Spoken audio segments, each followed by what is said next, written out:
Welcome, one and all, our valued viewers at home and abroad. This is Talking Point here on WSN, your content capital. Sean Michael Small here, once again before you to speak about the important news of the day. And, well, I'm not sure if I should say it's important. Some people might find it, as just the same old, same old. We're going to get into one of the aspects of the Prime Minister's press conference later on. But first, we do have a couple of stories just to run through quickly, and then we will welcome my colleague, a familiar face to Talking Point. However, let's start off today's daily review.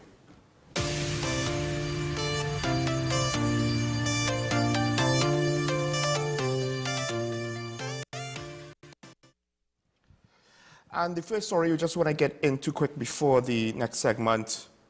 Something very tragic happened yesterday. It was an attempted murder followed by a suicide, but also, the title is a bit misleading, there was also another murder. And the situation is very complex one. It seems to be a domestic situation that spilled out into the public in a very violent manner. A gentleman, he essentially walked into a private business and insurance company trying to get his ex-wife to come with him, and when she refused, he shot her in the chest, I believe, twice, and then when he was leaving, he killed an innocent bystander. He was on the way out where another third party to the situation attempted to grab him, that's what's reported, and the perpetrator opened fire, hitting the first third party, the victim, who passed away. I believe then the perpetrator stole a car, drove some distance before killing himself. His ex-wife is at the time of the report still alive, so she is not necessarily a murder victim yet. But this situation highlights multiple different aspects of what we were talking about yesterday, as well as with regards to crime fighting in general. First of all, I am not sure what the situation was to cause the perpetrator to do what he did. He attempted to kill his ex-wife. He successfully killed himself. It's something of a tragedy all around. How necessary was this? Was he necessarily a violent person outside of this situation? Was he driven to some sort of desperation?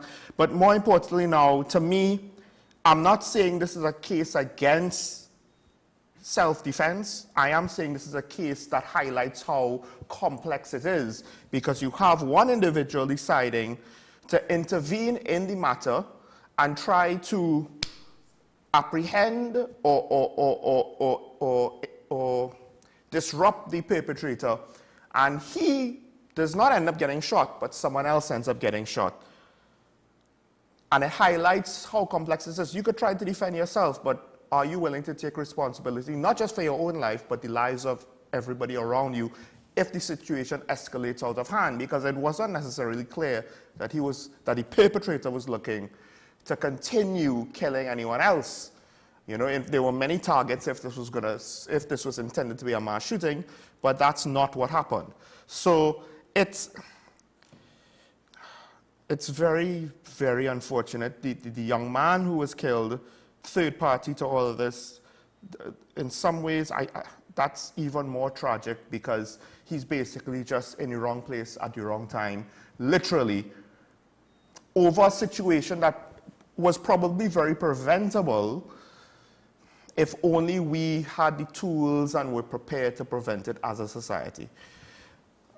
And that's how these things can get out of control, and that's why I'm uneasy when people want to tout stand your ground to the extent that it is.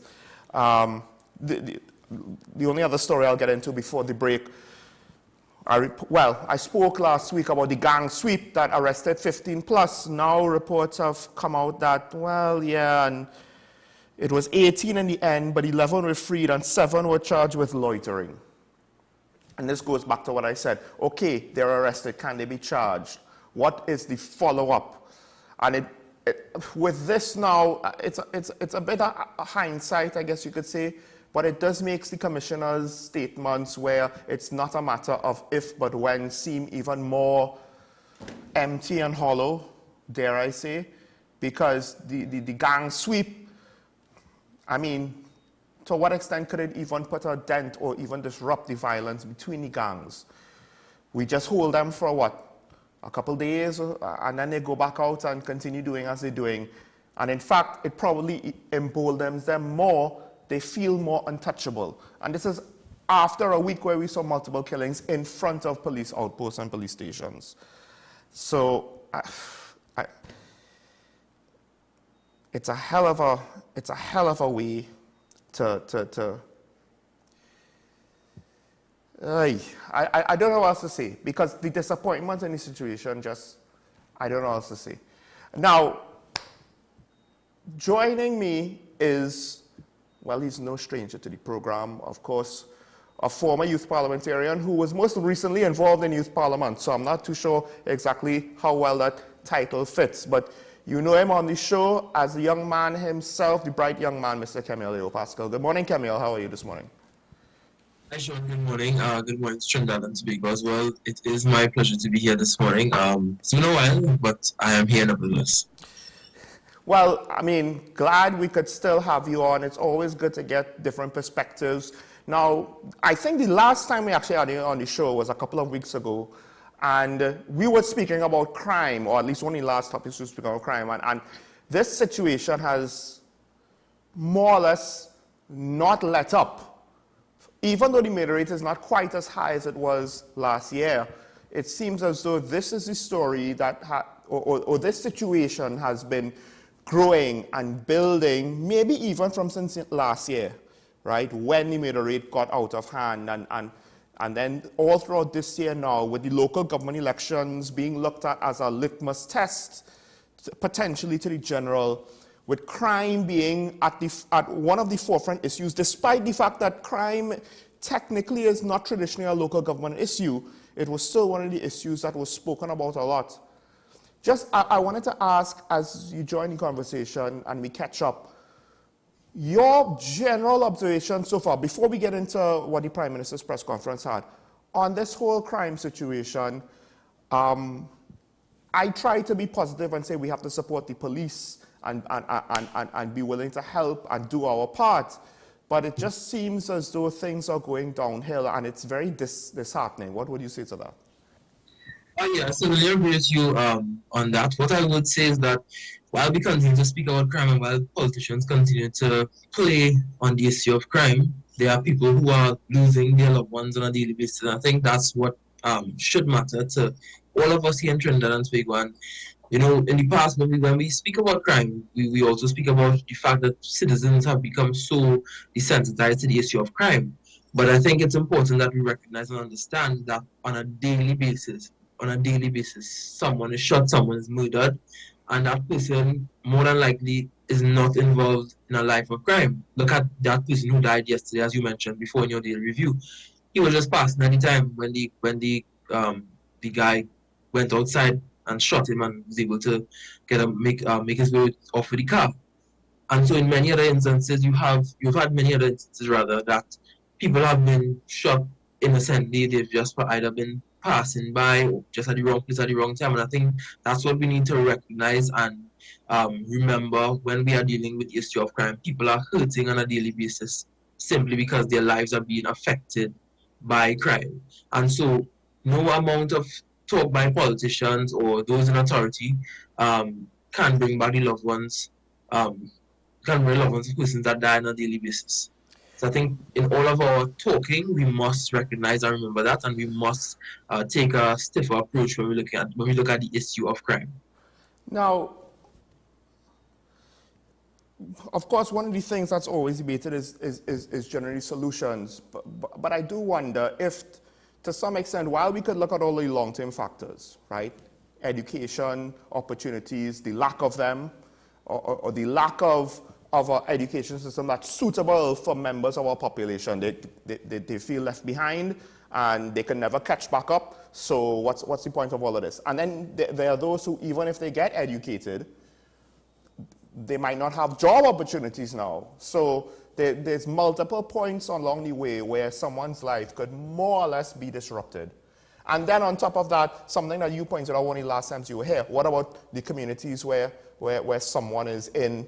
Of course, that could be a very negative influence on someone. So all of these things, though, they're long-term issues that need long-term solutions, right? You can't patch all of that up overnight.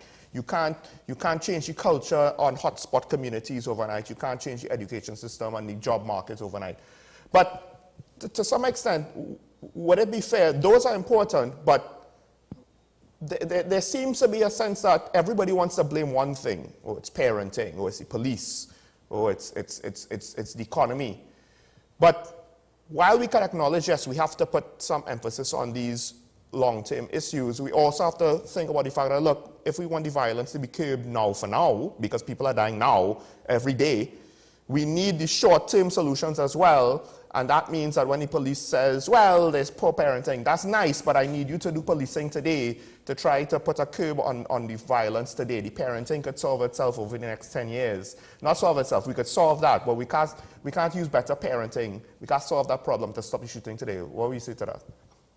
Exactly, and I think every few months we hear something new by those in authority as to what is the cause of crime. I mean, we've heard stuff like this from Prime Minister before, blaming parents, blaming whatever else, and I think that these things do have some part to play, but we must remember and we must look at the stats that we have. Most of our homicides or murders are by way of guns, and so the guns are not getting here into Trinidad and Tobago just like that. We don't manufacture guns in Trinidad and Tobago. At least as far as I'm aware. But it's a matter of we need to arrest the problem at the source, and that is at our very port. How are guns able to get into the country? Let's start right there. And I think once we can start there, then we would be able to clamp down on crime. Because as I mentioned before, a lot of people can come and can talk and can speak about things, but are they doing what needs to be done? I find myself very worried because I see an escalation in the violence, not just with the willingness to kill people, willingness to kill children, how the murders are being done with high-powered rifles, the number of rounds being used, which from what I understand, the rounds, the ammunitions is ridiculously expensive. So when you hear the last set of shootings is 55 rounds against this one, spent shells found, 55 rounds, spent shells found, rifle rounds. I do have to ask, with regards to some of my friends and acquaintances, they've had to change their lifestyle just a bit, right? Even my household is, we want to go out to dinner, we have to go out even earlier. We never went out late before, but now, instead of 7, it might be 6 or 5 in the afternoon because we don't want to be out too late.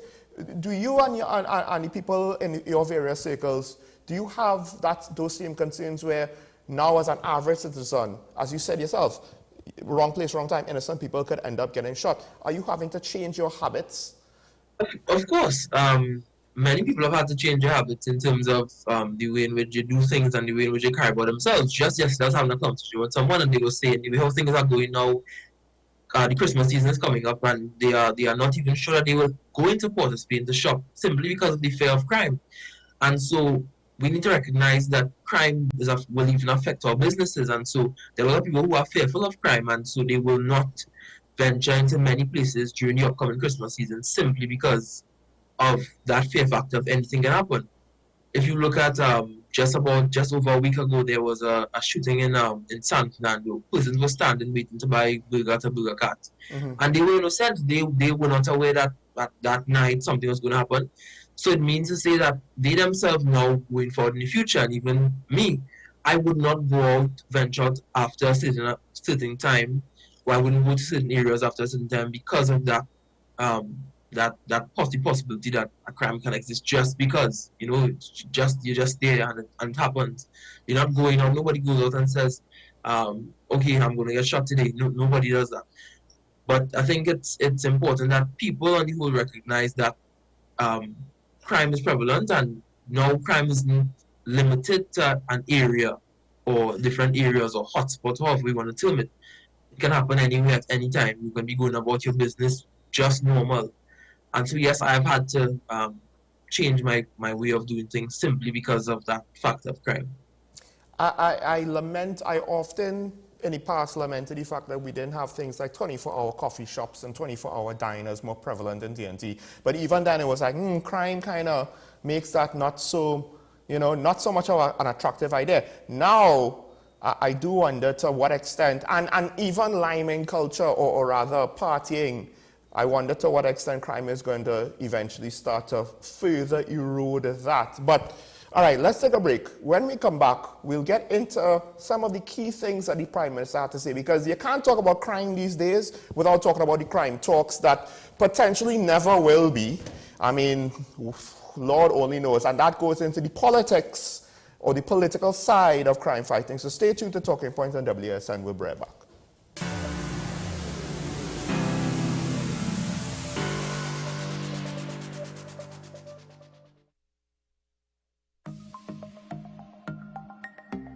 Knowing how to tell authentic is as easy as 1, 2, 3. Find it, match it, search it. Step 1. Find the style number on the tag. Step 2. Match the style number inside the jersey with the number on the tag. Step 3. Search it. A quick Google search of the style number will verify the jersey is authentic when the search results match the jersey being searched. Don't be fooled by counterfeit jerseys. Before you buy, remember to find it, match it, search it. Fan Zone, 2 locations nationwide. Center City Mall, Chaguanas and Movietown, Port of Spain. Nationwide delivery available.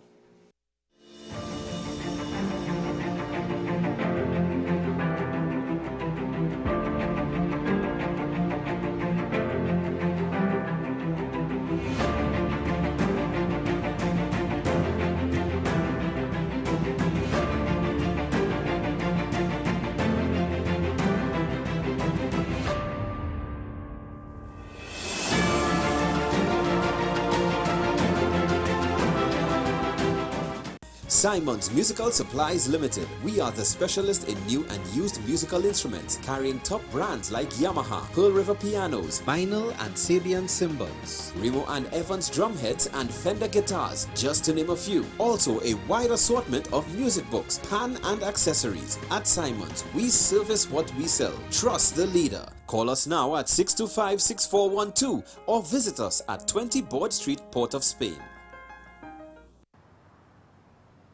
Bill and Ruth fell in love with the Benjamin Moore color Dry Sage, but they tried to match it using another brand's paint. I mean, it's close enough. Almost identical, really.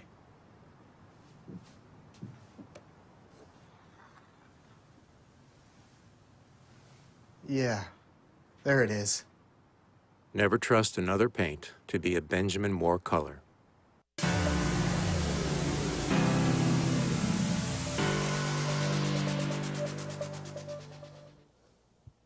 Welcome back to Talking About, ladies and gentlemen. And yesterday, the Prime Minister, he had a press conference where he spoke about many things, but eventually his pre-planned statements was rather short. The question segment that he allows himself, and once again, let me just state that while it's not necessarily a regular thing, I could very much at least appreciate when the Prime Minister avails himself to the media, he just about always then allows questions to be asked, and he will more or less answer every question that is posed to him. So questions were asked about the crime talks, and he had multiple questions were asked. He had multiple long answers to give, so we tried to put together a clip that will generally summarize his position thus far. So it's time now to cue this.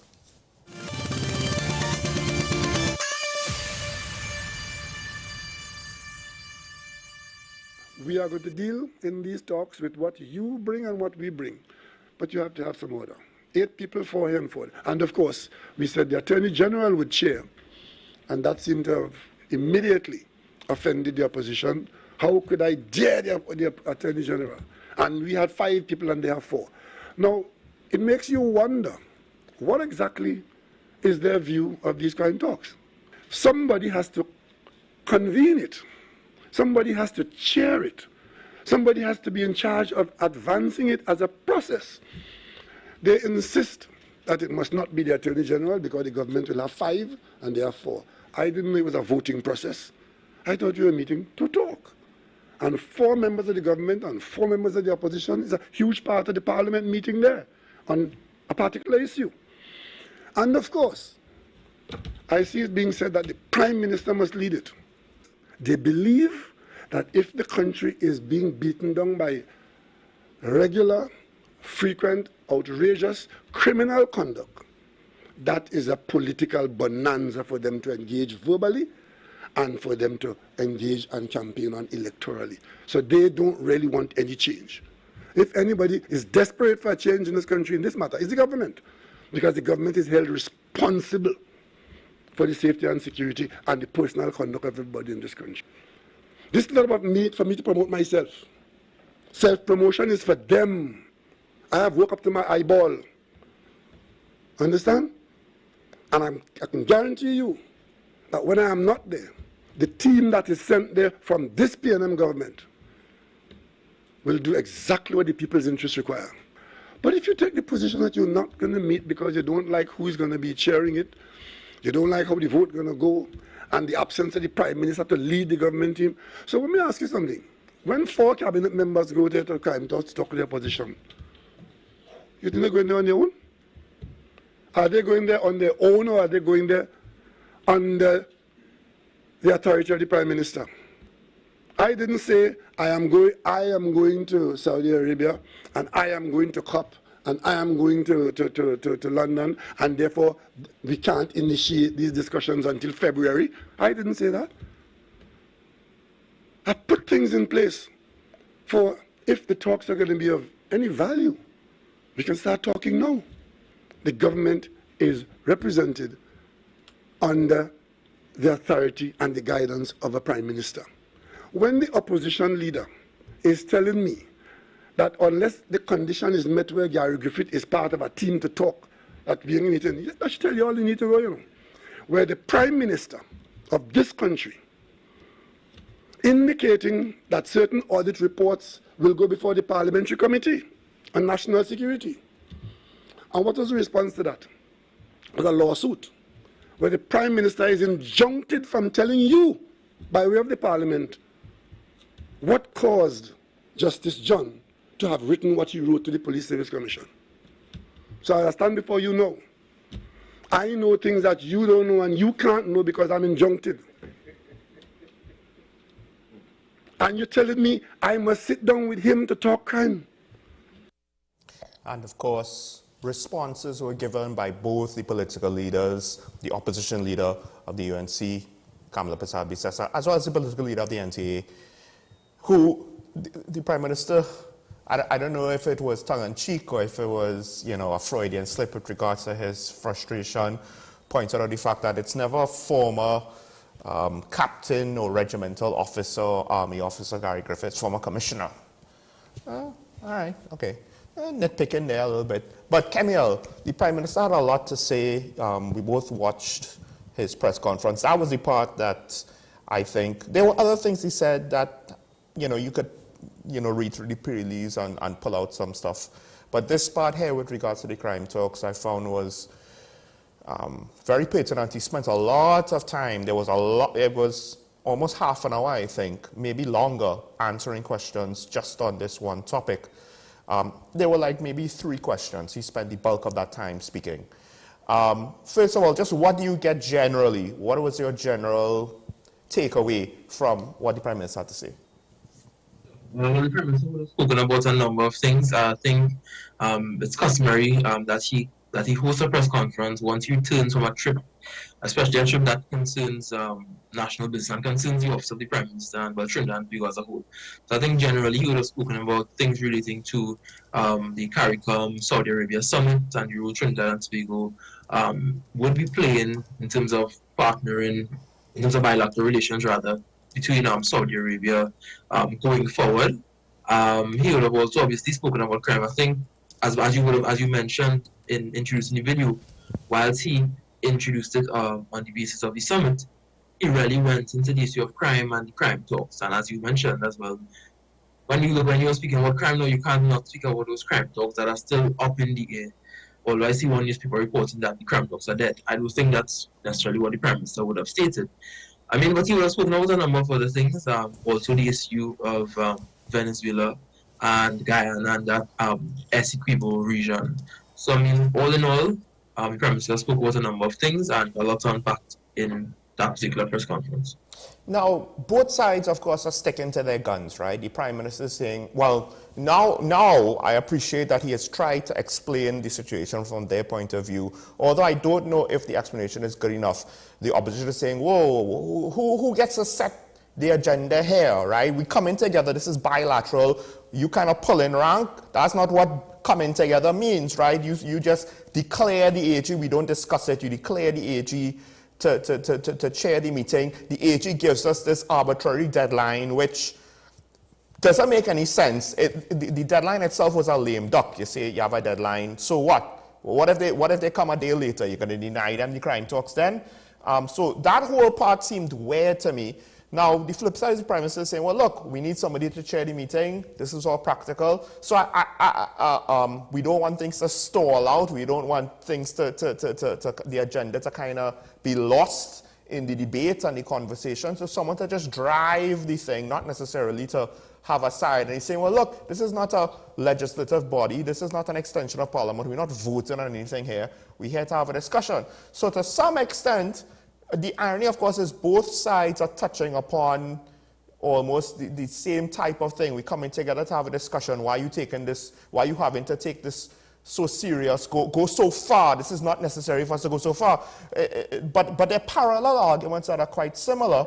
And I do wonder, all in all, we'll get to the Gary Griffith part afterwards, but all in all, is this enough to kind of stall the talks? Because it seems as though if both sides really wanted to do it, these should not be sticking points, right? And it's not even to say that we've seen negotiations over these points attempted for the other side to necessarily deny. It's more like they're kind of avoiding the issue and sticking to their points. And I don't know, it just seems kind of little league almost. You know, if you wanted to deny the talks, you could have at least gone through the process and go through the motions a little bit better for us to pull the wool over our eyes. What will you say to that? I think it just seems like politics. It just seems like what politics is. And so that's what it is. It's all politics. The opposition wants to do optics, so they are calling for the Prime Minister to be there. They are saying he hasn't responded to their letter that they sent during the budget in terms of what they intend to, what they would like to speak about at the crime talks. Prime Minister, on the other hand, is saying, let's just get on with it. I don't necessarily need to respond to your letter, but I think out of formality, they both understand each other. The government understands the opposition, and the opposition understands the government. The Prime Minister knows that obviously the opposition would, of course, like him to be part of the talks. We know the people. We know the players in this game. And that's why I say it's just politics. If they wanted the crime talks to happen, it would have happened already. Not even withstanding the budget, even taking the budget into consideration. I mean, they said they'd agreed to after the budget, but I believe that it could have happened even during the budget. Because I'm not sure they're going to talk for 8 hours whenever they do meet.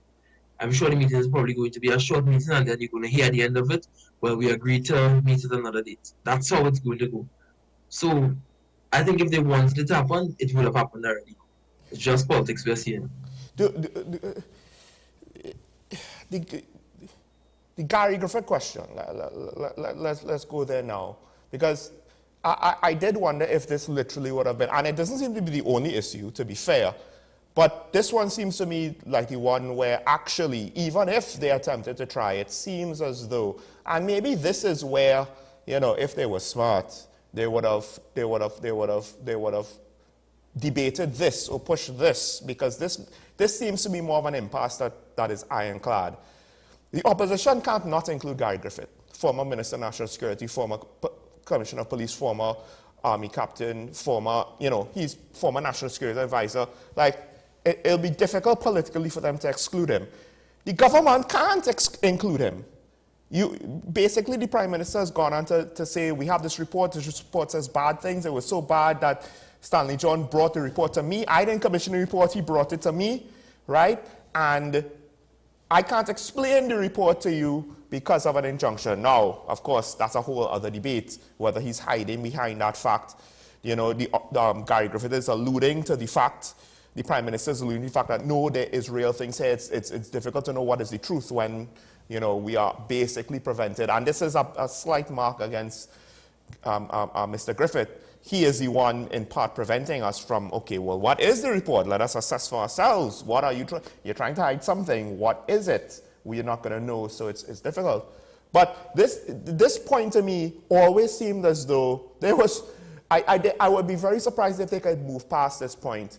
One would think that given the situation of crime the way that it is, somebody would show some sort of grace and compromise, right? Figure out a compromise somehow.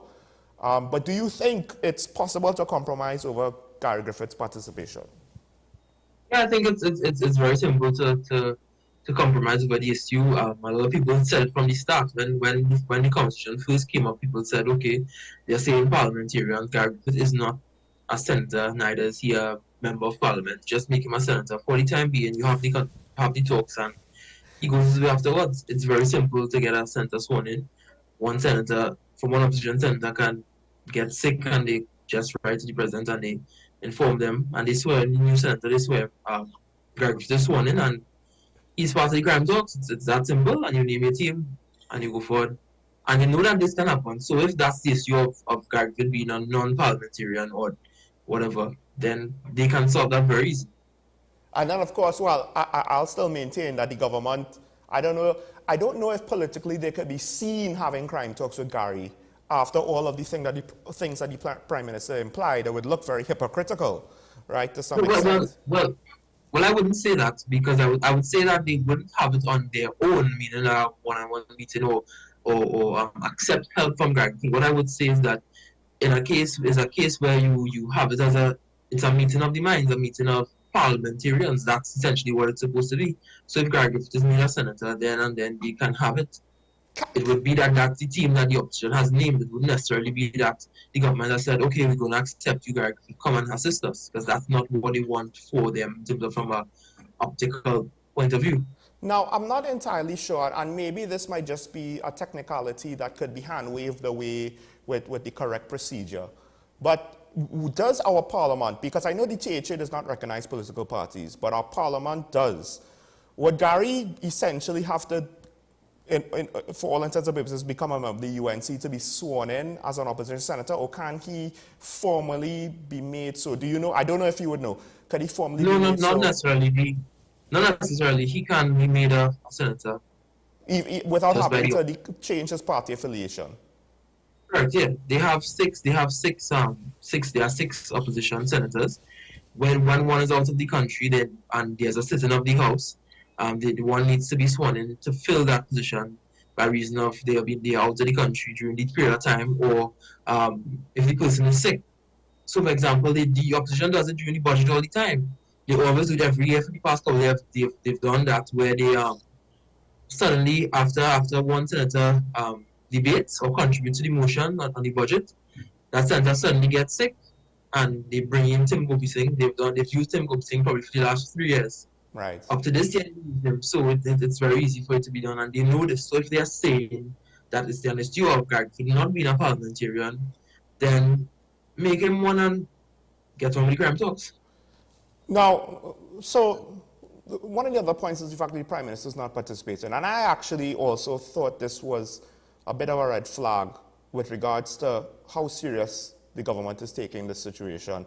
Now, to be fair to the Prime Minister, he pointed out, look, I have all these trips to take, so are we going to wait for me to be finished with my trips? Are we going to have the crime talks around my trips? Are we going to move ahead with the crime talks, right? And these are the initial stages, so the leaders don't necessarily have to start off the meetings. You know, you could let people, the subordinates, start it off, and then once they're there at the end, you know, to kind of sign off on everything, and, you know, whatever that may look like, you know, or whatever, handshake or whatever, photo opportunity, however, just once they're there to rubber stamp at the end.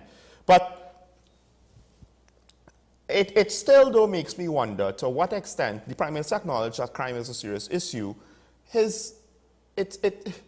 even in his explanation, I still get the sense that there's room to doubt his priorities, right? As much as he has to oversee every aspect of the country, he is also the head of the National Security Council, which he made great pains to state when the meritless situation happened. Hey, I have a right to know this as the head of the National Security Council. So he could participate in that. Well, what about bilateral crime talks that could lead to legislation being passed that requires opposition help to deal with crime, which so far for his two administrations, we've seen nothing passes a simple majority being passed. So these sorts of bills need opposition support.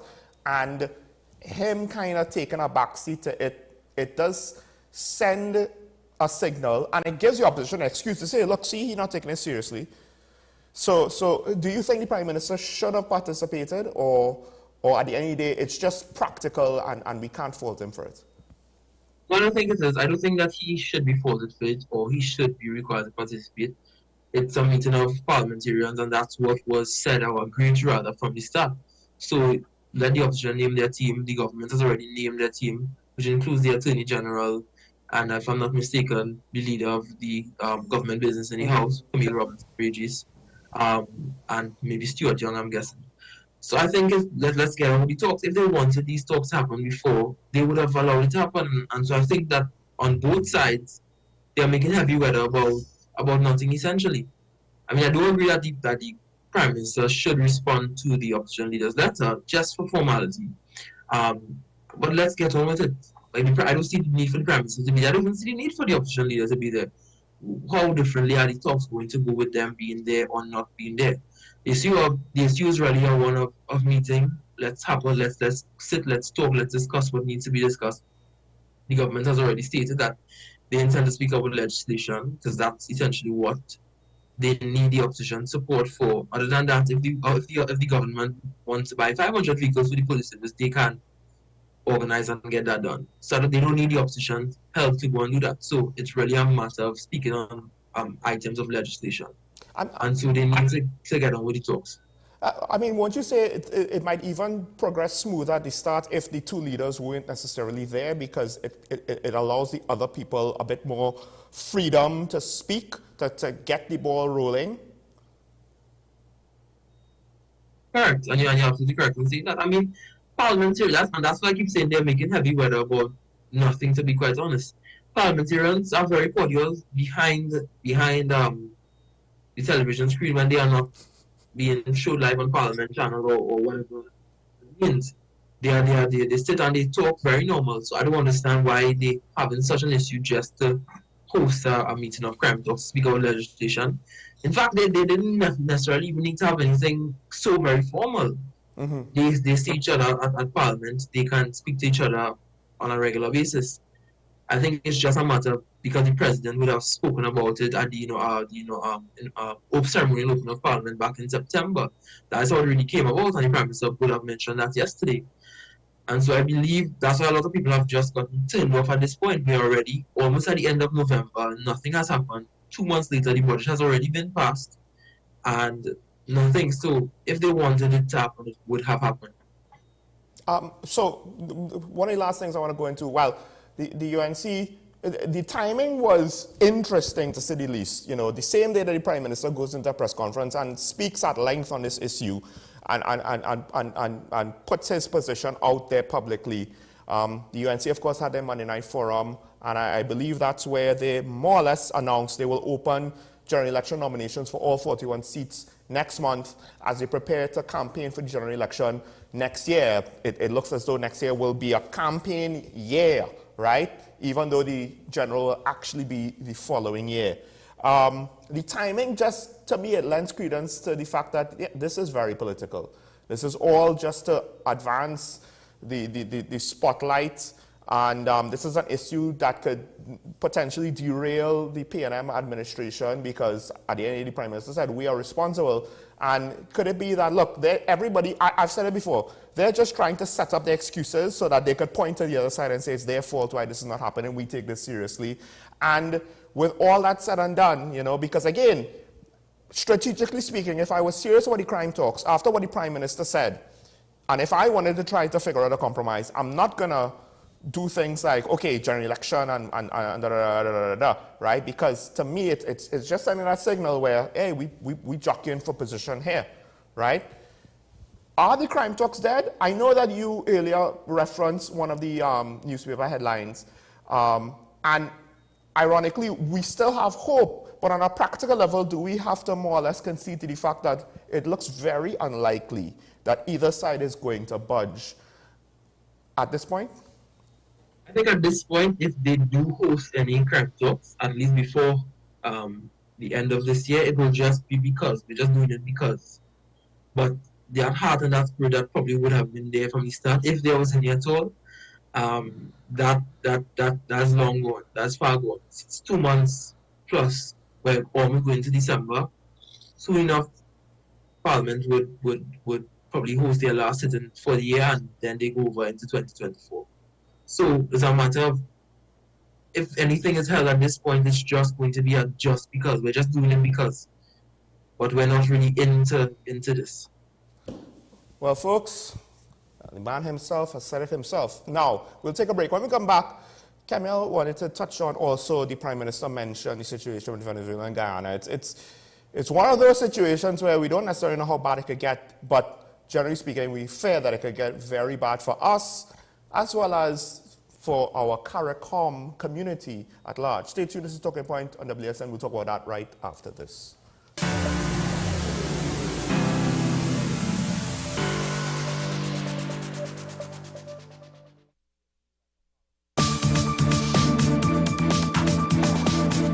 I am Rondell Donowa, attorney at law and host of Strictly Legal on WESN Content Capital. Strictly Legal is a legal program geared towards informing you, the public, of your legal rights, responsibilities, and remedies.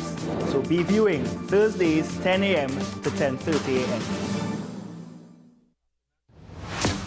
Is it politics? What is it? Is it that nobody cares about sports? The kind of support that sport used to get in the past is no longer here. The thing is, taking a knee doesn't mean that that's the only thing you're doing now, Andre. Right. Taking a knee along with other stuff. Samantha, what are you looking forward to when you return home to Trinidad and Tobago after winning the title? Thank you very much for speaking it into existence. Is it no pressure on Nicholas Ball? It makes me more motivated to work hard and to go there and rep the white and black. Why are we sending a team to the Winter Olympics? There are a number of Trinbagonians who are in the diaspora and have grown up in winter sport. It's an opportunity that the Trinidad and Tobago Olympic Committee will not close the door on. I also believe in the players that we have. Once you can motivate the players, you can get the best out of them. Join me, Sule A. Joseph, as I delve into the day-to-day psychological issues plaguing our society. We will discuss behaviors that encompass the biological influences, social pressures, and environmental factors that affect how you think, act, and feel. Sight, Thursdays at 11:30 a.m., only on WESN, Content Capital.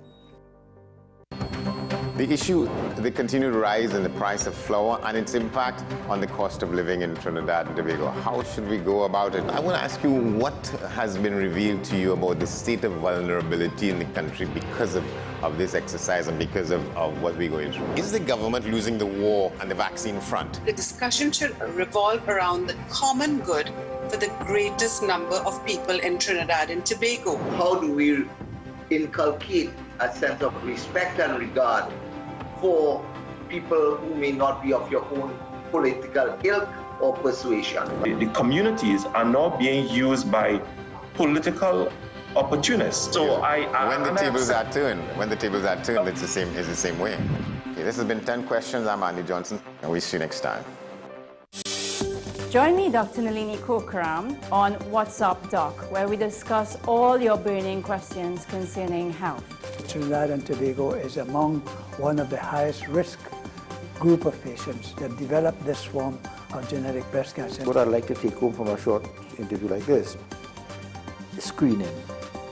You must screen. Because it's silent. It's silent. Yeah. And because it's silent, you don't know it's there. What's Up Doc, every Tuesday and Thursday on WESN, Content Capital.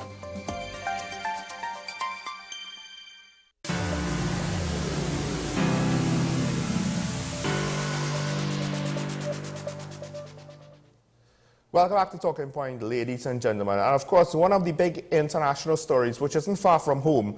I know there are a lot of big international stories. We might have forgotten that technically there's a war going on in Eastern Europe right now. Obviously, a lot of people are aware of what's going on in the Middle East right now. But there is tension right next door.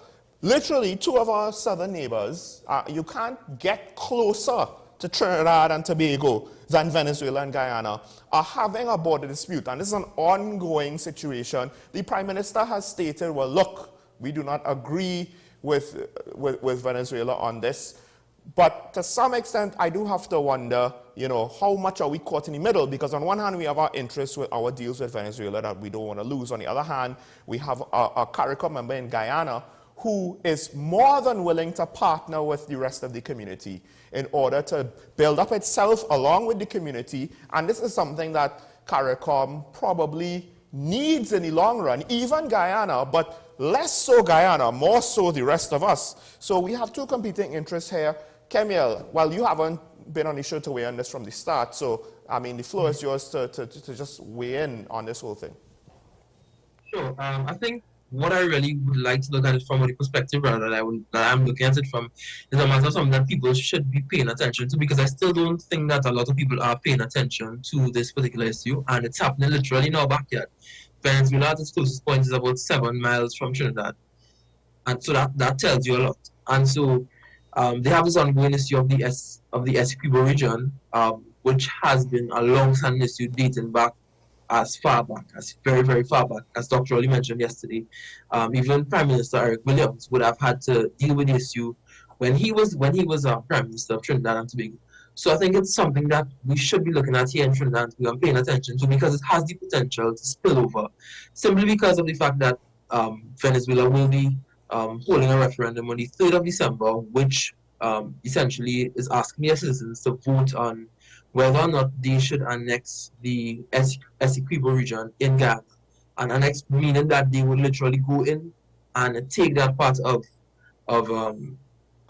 what is known to be Guyana right now, similar to what Russia did with parts of Ukraine back in 2014.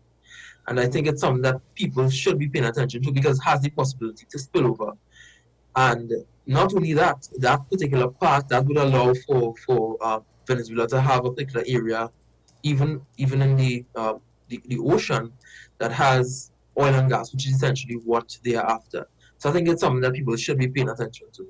Right, because what can happen is the region could see a level of destabilization as this thing escalates. And if we had concerns about, say, the criminal elements from Venezuela infiltrating alongside migrants, whether illegal or illegal, right? And if we had concerns about contraband, guns, drugs, etc., freely moving through the borders, right, from Venezuela to Trinidad and Tobago, as well as the fact that, look, the destabilization could lead to more economic migrants trying to make their way here.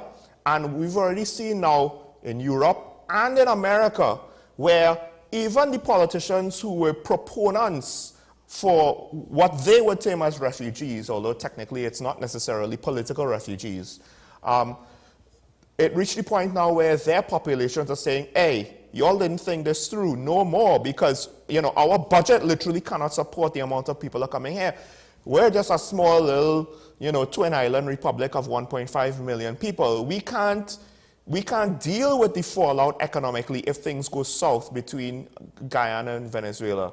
So, I mean, I know you're concerned about the risks, but I guess the question now is, what could potentially be done to prevent it? Do we just have to hold firm and try diplomacy, despite the fact that we might potentially lose out some things with regards to Venezuela? Should we intervene?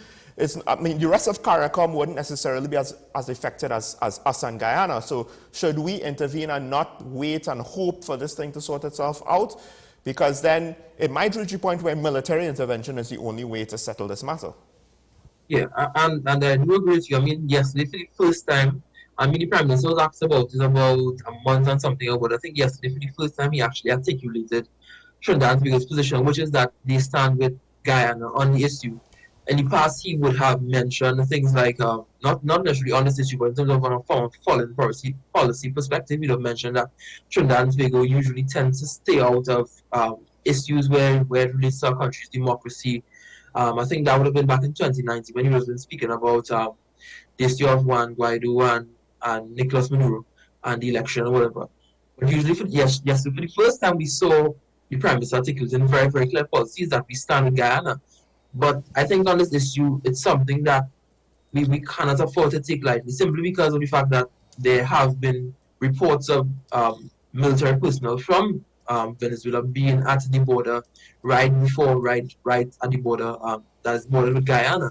And there have also been talks of foreign personnel from even Hamas, people who are affiliated with Hamas, even being in Venezuela, potentially to aid when this referendum is or isn't passed, because Venezuela rather, is very, very much intent on taking this part of Guyana, this Essequibo region, which is almost 2/3, if I'm not mistaken, of what is Guyana right now. And they've been very, very clear in terms of saying to the court, the International Court of Justice, and also to the UN, that they intend to go forward with this referendum on December 3rd.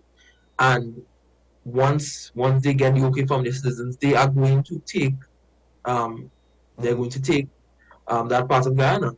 And Venezuela's military, while I would not rank it very highly with regards to the rest of the world, with regards to the Caribbean, it is, insurmountably large for all intents and purposes. Now, obviously, the big brother in the Western Hemisphere is the United States. If we involve them diplomatically, would that potentially risk our exemption with the Dragon gas deal? Because if they're concerned about free and fair elections in Venezuela, I'm sure they're also going to take issue with Venezuela attempting to annex 2/3 of Guyana. And more importantly, of course, militarily speaking, if anything's come to pass, should we be basically telling the Americans, yes, I know we tried to free things up for Venezuela and make this Venezuela, but we need you now to come in here and stop Venezuela, if necessary, physically if necessary?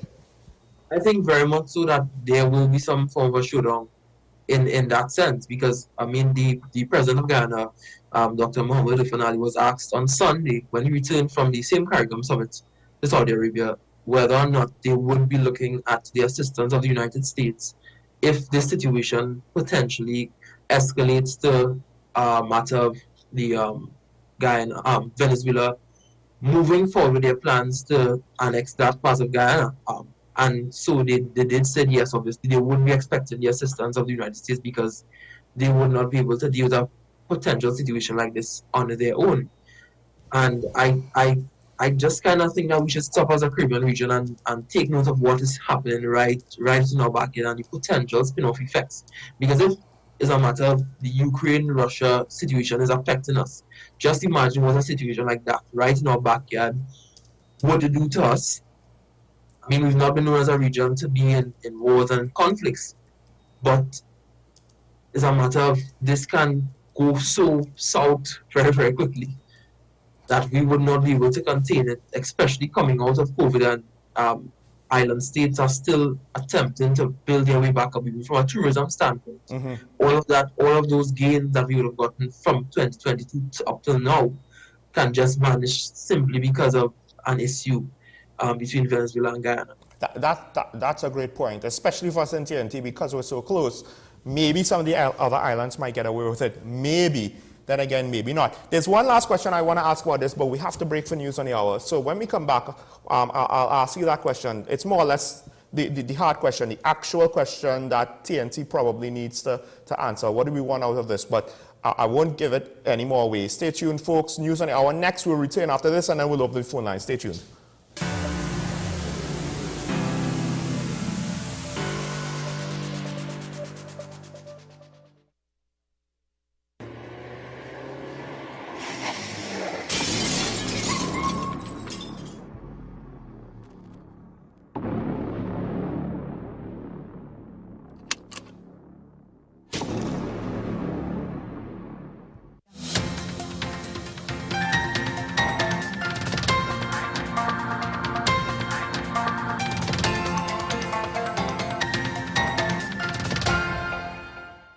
Here is the WESN News on the Hour.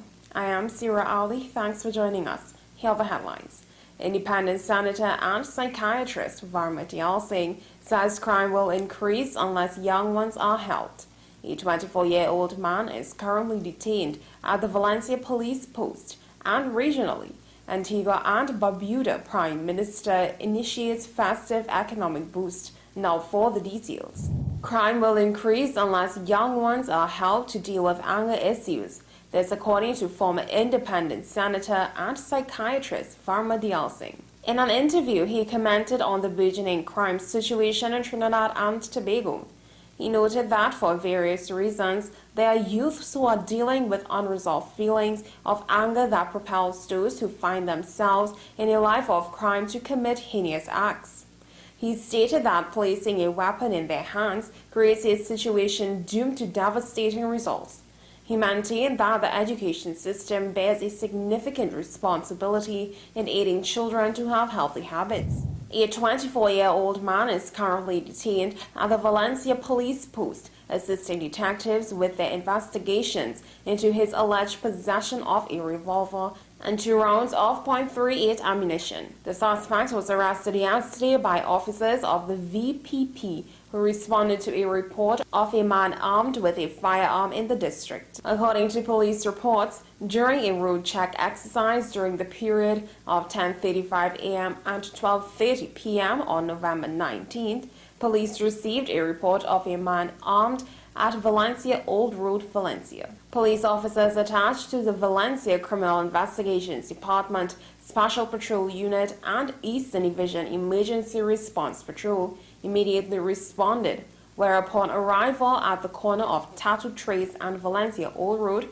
they spotted a man matching the description of the suspect.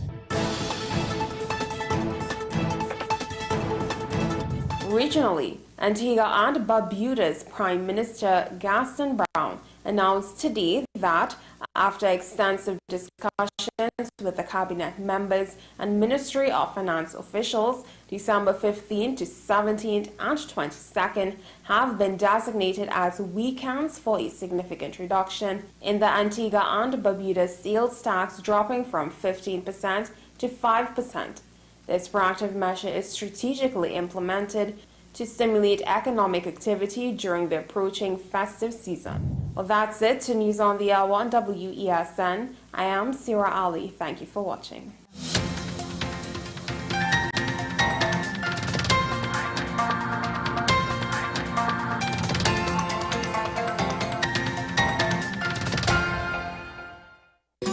Take some time for yourself or spend some time with the family at Sandy Point Village Hotel. Enjoy our various studio and suite apartments, self-contained with their own kitchenettes and Wi-Fi. We also have our famous 100-foot swimming pool and our beachfront restaurant, The Steak and Lobster Grill. And our location in Crown Point puts us near the center of activity, from the nylon pool to the local nightlife. Call us and make your reservations at 639-8533, 389-2378, or email us at sandypointvillagehotel@gmail.com.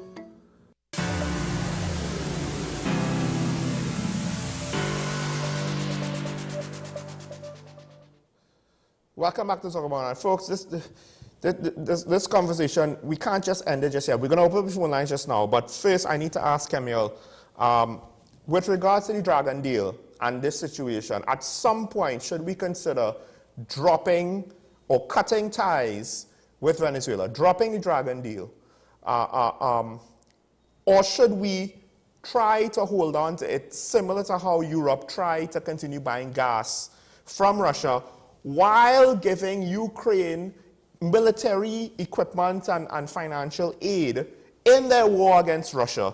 It seems as though, there were competing interests that eventually, Europe was weaned off, and everybody in Europe wanted to wean itself off. But in the moment, they couldn't say no. They had to keep buying Russian gas. Should we hold on to our Dragon deal? I mean, as of right now, I would say yes, because I feel that Trinidad and Tobago is locked in so much into it. In fact, Minister Young was in Venezuela yesterday, as the Prime Minister would have mentioned. Speaking about the issue, and also the US have already granted this I could call it a concession, but that's not necessarily the name of it. There's a particular name. To Venezuela that we can give them the money in currency, at least in literal money. So I think we're locked in so much that we're not going to, if there's a potential conflict between Guyana and Venezuela, we're not going to give up that particular gas deal so easily. I think Trinidad will do all in its power to hold on as much as possible to this dragon deal. So I don't think that it will be given up so very easily. Because one could argue that there were a lot of diplomatic points won by taking a principled stand, especially with, Western democracies and Guyana itself and the rest of CARICOM saying, hey, this whole thing is not a joke, we stand with you. But the flip side is, especially, as you pointed out, there might be people from Hamas there or other representatives of certain Middle Eastern states. There might be representatives from Russia there. Venezuela does have ties to Russia. And at the end of the day, if we don't buy the dragon gas, somebody else might. So it's not as though our lack of participation is going to deny Venezuela financial resources to do whatever it is that they want to do. So should it just be the case of it's this, practicality has to win out over principles and diplomatic sentiments? I mean, yes, but I think when you look at the dragon gas deal, it's a matter of Venezuela doesn't have the infrastructure on that particular side of their country. And so because of where we are located, where we are situated from a geographical standpoint, we are like the closest people, and we already have experience in the oil and gas that we are able to monetize what they have in terms of within that area. So I think it may sound easy just to ask or to question rather if deals go sour based on what's happening in Guyana and a foreign player comes in to buy it out, there's still going to be that need for Trinidad and Tobago, some way or some. Well, then the last thing about this is now came to me. Venezuela, if they're willing to use military force against Guyana, while we might be across a sea, it's not that long of a boat ride. And it's not as though we have this behemoth of a military that could hold all the beaches of Trinidad and Tobago indefinitely. So should we be concerned, because we've stated we are supporting Guyana on this issue? They might not be able to reach Jamaica, but they could reach us. Yeah, and you're absolutely correct. We should be concerned simply because it's literally in our backyard. Guyana is not that far. Guyana is about 55 minutes by plane. Venezuela isn't that far, even by boat, as you mentioned, 7 miles at its closest point. And so this issue has the potential to affect so many things right here within our Caribbean region. We've been known as a region to be a peaceful, we've been known to be a peaceful region for the most part, minus issues of Haiti and Dominica in recent past. But I think for the most part, we should be concerned about what could happen, especially going into this December 3rd referendum that Venezuela intends to host. This might be, I don't know if you would agree with this, but this might be one of the greatest tests of the region, depending on how it all turns out, right? To say that now might be premature, but depending on how close this comes, I mean, it's nowhere near the scale, but the Cuban Missile Crisis was one of the greatest tests of American Soviet Union diplomacy and political judgment, I guess you could say, maybe so far in human history because of what it meant. Now for CARICOM, while it's not, like I said, the threat is not at that scale, we've never been threatened on any level with something like this before. So even a small threat of military, external military violence is a big deal to us because we don't have a history of dealing with this. We don't know how we would respond to the occasion. Yeah, you're absolutely correct in saying that. So I think it's something that we should just pay attention to. I don't believe that a lot of people are paying attention to it simply because they don't watch news or they're just not aware of what's happening.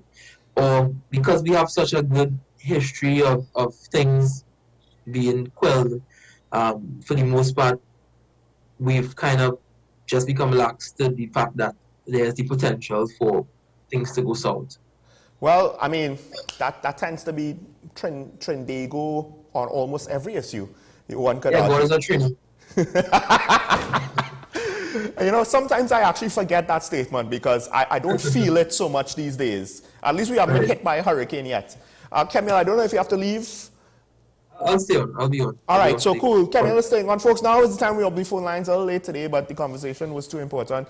You could call in and speak about this and any issue. I know that a lot of the news coming out this morning came from the Prime Minister's press conference. Of course, there was the whole situation with the gang peace, and not too sure exactly what to make of that. The Prime Minister's decision, the police's, not decision, position, the police's position. I mean, our unique circumstances does make it, difficult if anybody wanted the police to broker peace between the gangs. And of course, you could call in with regards to any other issue that you would like to speak about. One of the things that I did want to mention, I don't know if you noticed, this is just to go in a completely different direction. TNTech has issued a release that one of the IPPs, one of the power providers, right? Independent power providers, I was trying to get the acronym. They're doing maintenance this weekend, and they don't expect to not be able to meet electricity demands for the public. But they did warn that in case anything goes wrong with regards to the other two IPPs and their power generation, they might have to do some load sharing over the course of the maintenance. And the press release basically says that the maintenance period, and at first when I saw this, I was very much flabbergasted, because the period is Saturday night to Sunday morning. 10 p.m. Saturday to 9 a.m. To 9 a.m. And I'm just like, why are you going to take a power plant down in the middle of the night? Now, initially I thought that it was just, we're going to lose power in my area at that point in time. When I actually, because I was told, so I wasn't, told the whole thing. But when I actually read it, I was like, okay, this is not entirely bad, but this could affect the national grid. So why do it during the night? Why not do it during the day when people could at least leave their house, do something else, as opposed to this is the time when I'm looking to sleep and current's going to get cut and it's pitch black and I can't do anything. And for some people, it's very difficult to sleep without current because of the heat, especially these days. I mean, they did mention the fact that the other two would be there backing up what TGU normally provides. But they did state that in the unlikely event that it's too great for them to handle, that there may be some load shedding and some areas may see a loss in electrical power. I mean, it's kind of left to be seen, but I do take a point. And then I also wondered about the fact that during the day it's kind of hot. Right. The night maybe a little more cooler. Okay. So maybe a little more tolerable if the power does go in your area. So I thought about that. I think I'm a bit more sensitive, because one of the things that I probably was suffering from this for a long time, but having sleep apnea, I have a machine which I use to sleep, and it needs electricity. So if I had a power outage in the middle of the night, I basically can't, sleep, or I shouldn't sleep, and I would not like to think what that would do. For a long time, I did not have a great sleep schedule. So now breaking that with a night of no sleep would be disastrous for literally my health. This is, Camille, you don't want to grow up. You want to stay a boy for all time. Growing up sucks, right? And health concerns are a pain in the you-know-what. So it's just one of those things where, I mean, if I'm thinking this way, I'm sure there will be other people who would also be concerned about the impact that this could potentially have on their health, depending on, if sleep is important for health, if they need any sort of electrical devices with regards to their health, etc., etc. But we'll leave that there. We have a call on the line from St. Anne's. Good morning, caller. You on here? Good morning, Sean. I don't think it's a question you asked us earlier of whether it should be considered whether the Prime Minister should cancel the Venezuelan deal because of the aggression shown towards Guyana. I want you to remember, this is a man who just came back from a Saudi Arabian visit, met with a man whom the Americans' own CIA declared as complicit in the murder of a journalist in one of their own embassies. So the Prime Minister, I don't think he lacks scruples. I'm just saying it's not practical for him to walk away from this deal. There's too much at stake for our own energy security. I think he's going to sit with it for as long as he possibly can and make any rules around it to make it work. to the advantage of not only him and his party, but the citizenry of this country as well. That's it. Thank you, caller. That's a good point. That's a good point. Every time that the Prime Minister goes to Saudi Arabia, I always think back, is he meeting with that prince? It most likely is that prince, from what I understand, the power structure in Saudi Arabia, who is alleged to be involved with the death of the journalist, which it's a hell of a thing where, and I think a lot of people don't understand, they're quick to apply individual morality to a nation, and in this case, one could argue that it could be applied since it's centered around individual. But for the rest of the nations that have to deal with Saudi Arabia, I have, Dr. Gidrali has 1.5 million people technically that he's responsible for. Is he going to be, is he going to sweat the small stuff, so to speak? When the decisions that a leader of state makes could affect the lives of millions of people or thousands of people. And just look at the crime talks, right? We're talking about a murder rate of almost 600 for the year. Again, the COVID situation, we had a death rate, we had about over 4,000 deaths. So it's harsh to say, it's crash to say, what's the Prime Minister supposed to do about something like that? He can't find justice for that journalist. With regards to Venezuela, though, I think it's a bit more of a quandary. It's a bit more of a quandary. I don't know if Prime Minister can't do nothing much about that journalist. But with regards to Guyana, Venezuela, he is more directly involved. But I can see the point that at the end of the day, even with all that said, the net might be, this is what it is. We have to do this. We have to try to do it. If it fails, it won't be because we turned away the deal at any point in time moving forward. It'll be because something forced the deal to not be practical or go through.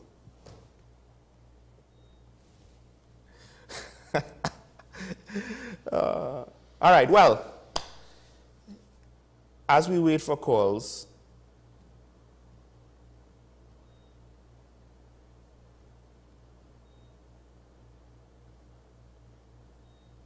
the situation in general, Camille, and I think this is something that I spoke to with PR of the UNC, Dr. Keith Mehu. Is crime going to be that election campaign point? Because it seems as though COVID kind of more or less decided the last general election, right? And at least at the time, the government was seen positively with regard to COVID. And I will still see them as a net positive, with the big exception being the borders being porous while we had a pandemic and while we stranded our own citizens in foreign countries. Will crime become that issue? And do you think it, as I start the question, we have a caller. So hold on to that. Good morning, caller. You're on the air. Caller, good morning. Hello, good morning. Morning.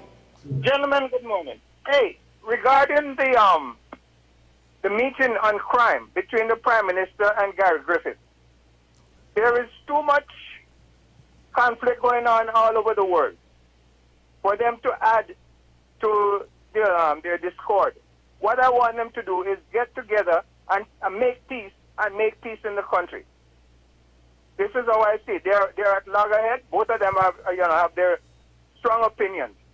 But for the sake of the people, they should just forget whatever is causing the problem and work towards bringing peace in the country. Because I would like to go to the bank, and I'm thinking that, hey, I don't want to park too far away and then walk over. You don't know who is watching you. So all these things, you have to take into consideration. I'm 78 years old, okay? Mm-hmm. And people told me that I live alone. And they tell me that I must not let a lot of people know that I'm alone because they might want to break into my place. So they need to get together for the sake of the people, swallow their pride, and work together in, like, united we stand, divided we fall. And the crime is just out of control. So I would advise them to sit down and talk, put their heads together for the good of the people, because that's why they're there. Thank you. Thank you, caller. Well, I mean, that kind of adds to my question, Camille. Is this going to be an issue that could unseat the PNM administration? You know, as unpopular as Kamala might be as the opposition leader, at least to non-UNC voters, to the moderates, to some extent, she might be viewed as unfavorably. Could this unseat the current administration? I really don't feel that crime is that thing that will be it will be a factor, but not a major factor in the upcoming 2025 elections, or whenever it's called. I just think it will be there, but it will just be very, very silent. But I mean, a lot of things can happen between now and then, so let's give it a chance. I mean, I want to ask, you know, how is it that we're so tolerant of crime? But we do have a caller on the line, another caller from Chaguanas. Good morning, caller. You're on here. Good morning, gentlemen. Morning, Professor. Time to spit in the wheel again. How you deal with crime, I have mentioned, is to have law and order by enforcing your laws and by having your independent public service research the areas and come up with their suggestions. And that is what should move for the beat. The independent public service review of the problem. And that applies to all the problems we have in Trinidad. Any questions, gentlemen? Or as usual? No questions. Okay, your last point I found interesting. But it's not necessarily a question for you, Professor. I have a question for my colleague. But thank you for that. Thank you for that, because the professor brought up, Camille, independent public service, of which I have questions for. I don't have proof, so I can't necessarily say definitively whether or not they're independent. But I have a lot of questions with regards to the Police Service Commission, with regards to a whole host of other aspects, including the president herself. Hold that thought. Hold that thought there. We do have a caller from St. James. Good morning, caller. You on here? Yeah, good morning, gentlemen. You're having a great program. I'm enjoying the program this morning.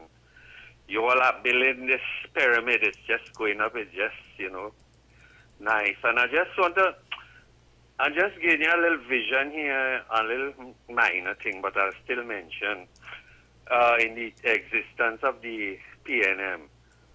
There was about 3 instances in the past history where the government wanted to impose heavy property tax on the citizens. And there were protests, 3 times there was opposition. There was great opposition pertaining to that. And, you know, the way how it's looking now based on the property tax want to come in now, an election falling the year after, it look, to me it looked like that might be a possibility of where, you know, it having an impact on the election. So I just make sure that you all could go back and check out and see if I need correction, but I almost, if I'm right, you all have a blessed day. I mean, caller, you very well might be. So, Camille, the question I've been trying to ask for the last 5 minutes, you know, lack of independence in the public service, that at least the areas are supposed to be independent, poor response to crime, poor behavior in parliament on both sides, economic problems. Are we just tolerant of poor governance? And this is not just the government itself, but also the opposition, which is formally part of our government structure. Are we just tolerant of it all? Yeah, we're tolerant of mediocre service across the board in all instances, and because of how connected we are as a society, if one speaks out, they are immediately blacklisted or they are seen as anti-government. Or even if you speak out against the opposition, you're seen as a government. You're supporting the PNM. If you don't support UNC, well, you're automatically supporting the PNM. But there are people who in Trinidad and Tobago who like to see a difference in their country, who would just speak out on issues. And not just speak out on issues, but also provide solutions. But I think because we are such a society, we're a society of politics, we don't like to hear the contribution of others, because we just believe that because we've been elected by the citizens and we have a very, very slim majority in parliament, that nobody else's opinion matters because we've been elected and they put us there in a sense. We in charge. I mean, it's an interesting point you made because I think when Talking Point was now started out, people would try to label us for or against whichever political party because maybe they weren't accustomed to a show not being one-sided. So, you know, we could have we could criticize both parties within the same week, but not necessarily always within the same show. Sometimes, you know, the news puts one to the just forefront. based on the issues that are at hand. That's at hand. But the last caller made a good point because he pointed out the property tax. And it seems as though the government is kind of slow rolling this forward, right? They're doing so very cautiously. Will it just all come down to the economy? Like, it doesn't matter what else you do to me. And even within the economy, there's some degree of tolerance because I believe the Minister of Finance is reported of saying, well, look, you know, we raised the price of gas, they ain't riot yet, right? But will it just come down to if you take out too much money from the people in the short run, even if it might be better for them economically in the long run, that's all that they care about, and the murder rate, and the this, and the that, and the other is just secondary, you know? It all comes back down to that. Well, I think a lot of people now are looking at the quality of life, and so that's essentially what they're looking at, and that's what they're voting on, because that's been made an issue, not necessarily by way of name, but by all the factors coming together. That's been made the issue. What quality of life am I having in Trinidad and Tobago? What quality of education are my children getting? And so that's essentially what will be a major factor. Who can be better? Because there's always going to be one side who's going to say, we're going to remove property tax. We're going to make Gate what it was before and do all these different things. But then there's the government side saying, we've been spending too much money on Gate. There's been a lot of wastage over the years. We need to cut back. And the opposition would say, well, no, you all don't need to cut back. You all want to spend money on other things. So I think it's going to come down to the quality of life. Who can or who is presenting a package to me that seems to be a better quality of life? But will that kind of, because will we be trapped in the short-term thinking of my quality of life now as opposed to my quality of life 10, 20 years from now? Because I do feel that 10, 20 years from now doesn't get enough due consideration. You're absolutely correct. 10, 20 years from now does not get a lot of consideration because we as a society live so much, as a government, from a government standpoint, they live so much in the now and what can be done now, but without any planning and the foresight for the future and the implications that the decisions of today can have on your children and my children to come. Well, Camille, that's more or less all the time we have there for today's show. I want to thank all of our callers for calling in and giving their contribution. Camille, I don't know if I'll give you some time to have a final send-off. Sure, it's been my pleasure to be here this morning. It's quite interesting. I can't remember the last time I stayed for the calling segment, but it was interesting to hear the views of the callers and on the topics. I mean, continue to follow the news and continue to follow current affairs. Also continue to follow what is happening in Guyana and this whole Guyana Venezuela issue because the 73rd is quickly approaching. Folks, that is Camille Pascal there. I think this might be one of the few times, one of the rare occasions you actually were able to stay till the end of the show. Usually you would have to duck out before the show finishes. So, I mean, thanks for coming, boy. It was great talking to you at length over these issues. Folks, I know that it all sounds bad. I get it. As much as there's a lot of doom and gloom in the content, that it doesn't mean that we're saying be discouraged. Today could be a good day if we make it so. Start it today, but try to make it so. We can do it, as my coach always says, and we will see you tomorrow morning. Bye-bye.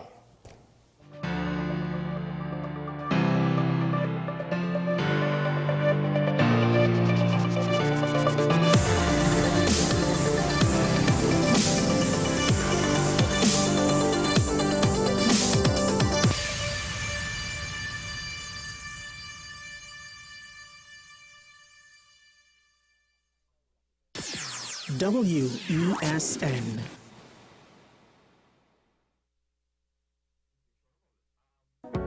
I am Sule A. Joseph, and we are WESN, Content Capital.